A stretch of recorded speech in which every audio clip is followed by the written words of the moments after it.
Mohon dukungannya untuk channel ini terus berkembang dengan cara subscribe, nyalakan tombol notifikasi. Terima kasih. Tuhan Yesus memberkati. Matius pasal 17. Yesus dimuliakan di atas gunung. 6 hari kemudian Yesus membawa Petrus, Yakobus dan Yohanes saudaranya. Dan bersama-sama dengan mereka, ia naik ke sebuah gunung yang tinggi. Di situ mereka sendiri saja. Lalu Yesus berubah-ubah di depan mata mereka. Wajahnya bercahaya seperti matahari, dan pakaiannya menjadi putih bersinar seperti terang.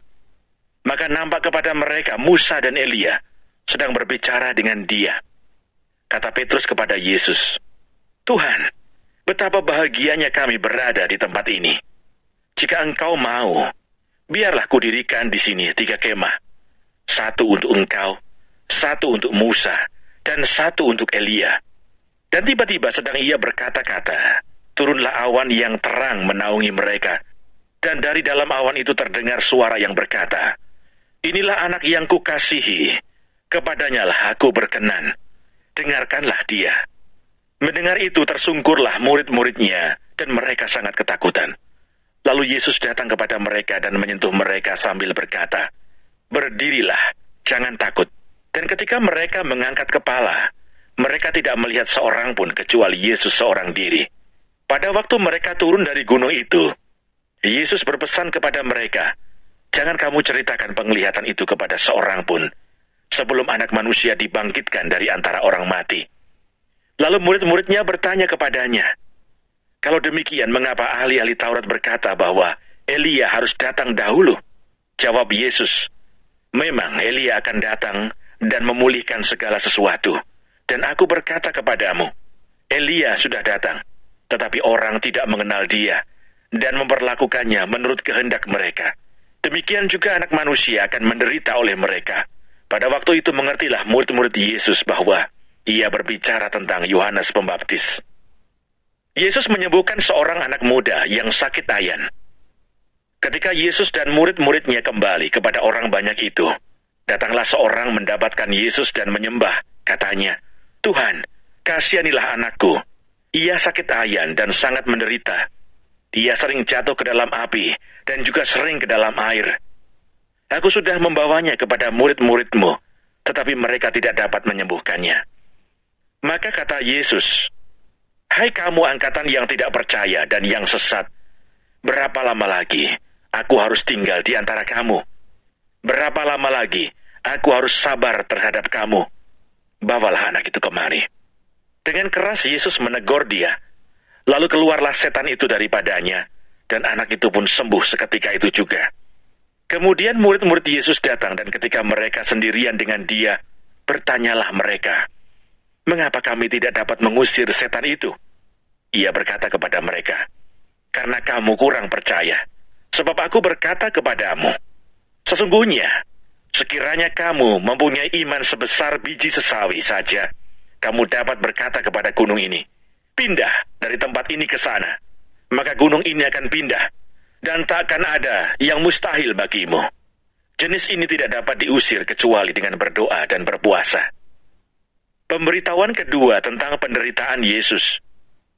Pada waktu Yesus dan murid-muridnya bersama-sama di Galilea, ia berkata kepada mereka, "Anak Manusia akan diserahkan ke dalam tangan manusia, dan mereka akan membunuh dia, dan pada hari ketiga ia akan dibangkitkan." Maka hati murid-muridnya itu pun sedih sekali. Yesus membayar bea untuk bait Allah.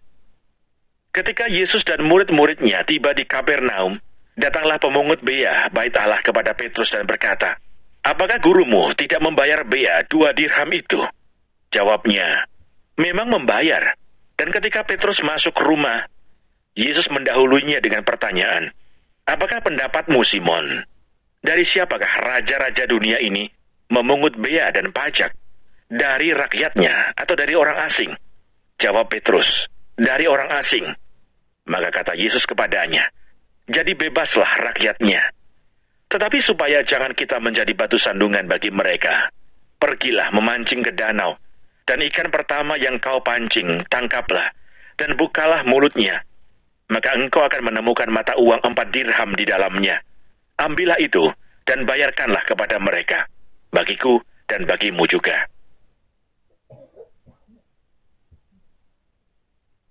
Matius pasal 18. Siapa yang terbesar dalam kerajaan surga? Pada waktu itu datanglah murid-murid itu kepada Yesus dan bertanya, siapakah yang terbesar dalam kerajaan surga?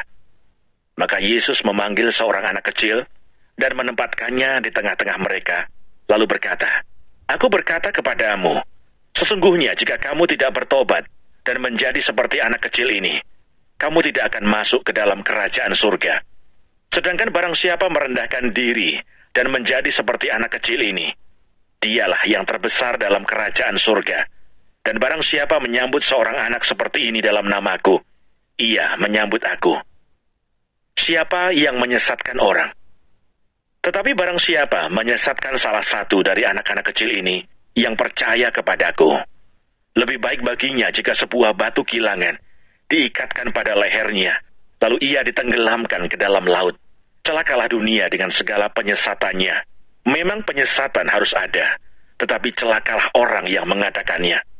Jika tanganmu atau kakimu menyesatkan engkau, penggalah dan buanglah itu. Karena lebih baik bagimu masuk ke dalam hidup dengan tangan kudung atau timpang, daripada dengan utuh kedua tangan dan kedua kakimu dicampakkan ke dalam api kekal. Dan jika matamu menyesatkan engkau, cungkilah dan buanglah itu. Karena lebih baik bagimu masuk ke dalam hidup dengan bermata satu, daripada dicampakkan ke dalam api neraka dengan bermata dua. Ingatlah, jangan menganggap rendah seorang dari anak-anak kecil ini. Karena aku berkata kepadamu, ada malaikat mereka di surga yang selalu memandang wajah Bapakku yang di surga. Karena anak manusia datang untuk menyelamatkan yang hilang. Perumpamaan tentang domba yang hilang. Bagaimana pendapatmu jika seorang mempunyai 100 ekor domba dan seekor di antaranya sesat? Tidakkah ia akan meninggalkan yang 99 ekor di pegunungan dan pergi mencari yang sesat itu?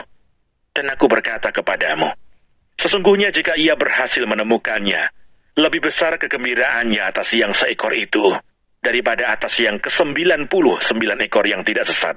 Demikian juga Bapamu yang di sorga tidak menghendaki supaya seorang pun dari anak-anak ini hilang.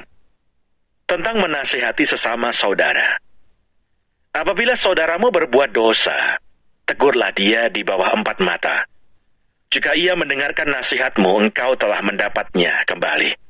Jika ia tidak mendengarkan engkau, bawalah seorang atau 2 orang lagi, supaya atas keterangan 2 atau 3 orang saksi, perkara itu tidak disangsikan. Jika ia tidak mau mendengarkan mereka, sampaikanlah soalnya kepada jemaat. Dan jika ia tidak mau juga mendengarkan jemaat, pandanglah dia sebagai seorang yang tidak mengenal Allah, atau seorang pemungut cukai. Aku berkata kepadamu, sesungguhnya apa yang kamu ikat di dunia ini akan terikat di sorga, dan apa yang kamu lepaskan di dunia ini akan terlepas di sorga. Dan lagi aku berkata kepadamu, jika 2 orang daripadamu di dunia ini sepakat meminta apapun juga, permintaan mereka itu akan dikabulkan oleh Bapakku yang di sorga. Sebab di mana 2 atau 3 orang berkumpul dalam namaku, di situ aku ada di tengah-tengah mereka. Perumpamaan tentang pengampunan. Kemudian datanglah Petrus dan berkata kepada Yesus, Tuhan, sampai berapa kali aku harus mengampuni saudaraku jika ia berbuat dosa terhadap aku? Sampai 7 kali? Yesus berkata kepadanya, bukan. Aku berkata kepadamu, bukan sampai 7 kali, melainkan sampai 70 kali 7 kali. Sebab hal kerajaan surga seumpama seorang raja yang hendak mengadakan perhitungan dengan hamba-hambanya. Setelah ia mulai mengadakan perhitungan itu, dihadapkanlah kepadanya seorang yang berhutang 10.000 talenta. Tetapi karena orang itu tidak mampu melunaskan hutangnya, raja itu memerintahkan supaya ia dijual beserta anak istrinya dan segala miliknya untuk membayar hutangnya. Maka sujudlah hamba itu menyembah dia, katanya, sabarlah dahulu, segala hutangku akan kulunaskan. Lalu tergeraklah hati raja itu oleh belas kasihan akan hamba itu, sehingga ia membebaskannya dan menghapuskan hutangnya. Tetapi ketika hamba itu keluar, ia bertemu dengan seorang hamba lain yang berhutang 100 dinar kepadanya. Ia menangkap dan mencekik kawannya itu, katanya, "Bayar hutangmu." Maka sujudlah kawannya itu dan memohon kepadanya, "Sabarlah dahulu, hutangku itu akan kulunaskan." Tetapi ia menolak dan menyerahkan kawannya itu ke dalam penjara sampai dilunaskannya hutangnya. Melihat itu kawan-kawannya yang lain sangat sedih, lalu menyampaikan segala yang terjadi kepada tuan mereka. Raja itu menyuruh memanggil orang itu dan berkata kepadanya, "Hai hamba yang jahat, seluruh hutangmu telah kuhapuskan, karena engkau memohonkannya kepadaku. Bukankah engkau pun harus mengasihani kawanmu, seperti aku telah mengasihani engkau?" Maka marahlah tuannya itu dan menyerahkannya kepada algojo-algojo, sampai ia melunaskan seluruh hutangnya. Maka Bapakku yang di sorga akan berbuat demikian juga terhadap kamu, apabila kamu masing-masing tidak mengampuni saudaramu dengan segenap hatimu.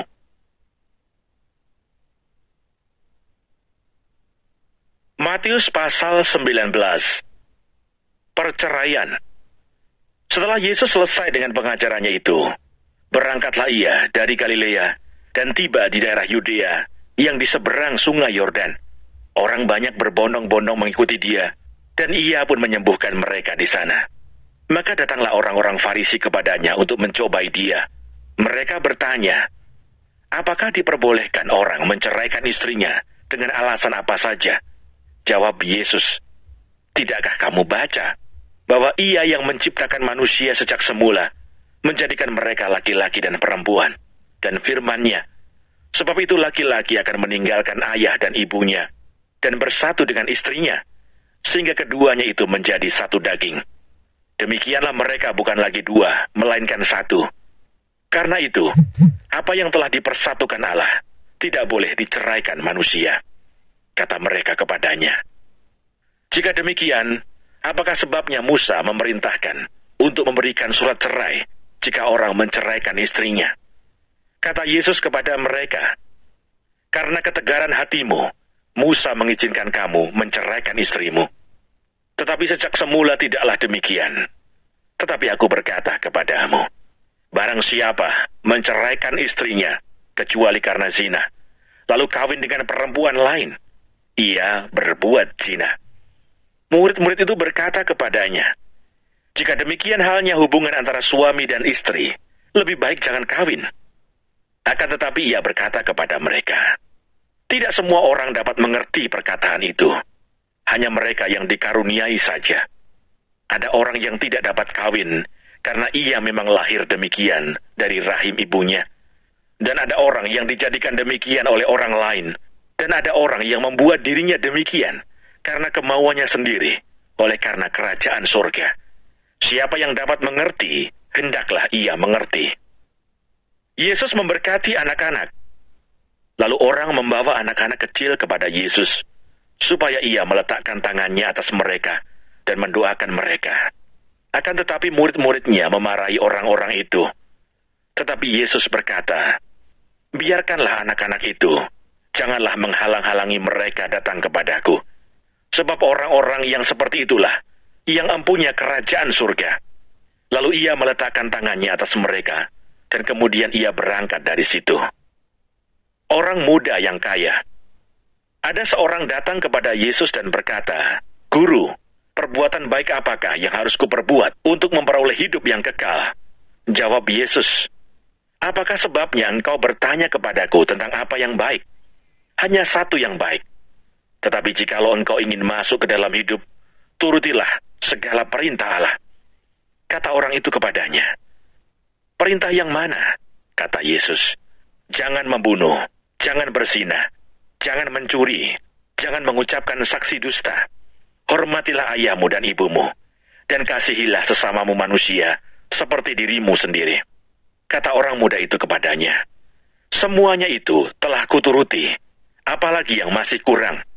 Kata Yesus kepadanya, "Jikalau engkau hendak sempurna, pergilah, jualah segala milikmu, dan berikanlah itu kepada orang-orang miskin, maka engkau akan beroleh harta di sorga. Kemudian datanglah kemari dan ikutlah aku." Ketika orang muda itu mendengar perkataan itu, pergilah ia dengan sedih, sebab banyak hartanya. Yesus berkata kepada murid-muridnya, "Aku berkata kepadamu, Sesungguhnya sukar sekali bagi seorang kaya untuk masuk ke dalam kerajaan surga. Sekali lagi aku berkata kepadamu, lebih mudah seekor unta masuk melalui lubang jarum daripada seorang kaya masuk ke dalam kerajaan Allah. Ketika murid-murid mendengar itu, sangat gemparlah mereka dan berkata, jika demikian siapakah yang dapat diselamatkan? Yesus memandang mereka dan berkata, bagi manusia hal ini tidak mungkin, tetapi bagi Allah segala sesuatu mungkin. Upah mengikut Yesus. Lalu Petrus menjawab dan berkata kepada Yesus, kami ini telah meninggalkan segala sesuatu dan mengikut Engkau. Jadi apakah yang akan kami peroleh? Kata Yesus kepada mereka, aku berkata kepadamu, sesungguhnya pada waktu penciptaan kembali, apabila anak manusia bersemayam di tahta kemuliaannya, kamu yang telah mengikut aku akan duduk juga di atas 12 tahta untuk menghakimi ke-12 suku Israel. Dan setiap orang yang karena namaku meninggalkan rumahnya, saudaranya laki-laki atau saudaranya perempuan, bapak atau ibunya, anak-anak atau ladangnya, akan menerima kembali 100 kali lipat dan akan memperoleh hidup yang kekal. Tetapi banyak orang yang terdahulu akan menjadi yang terakhir, dan yang terakhir akan menjadi yang terdahulu.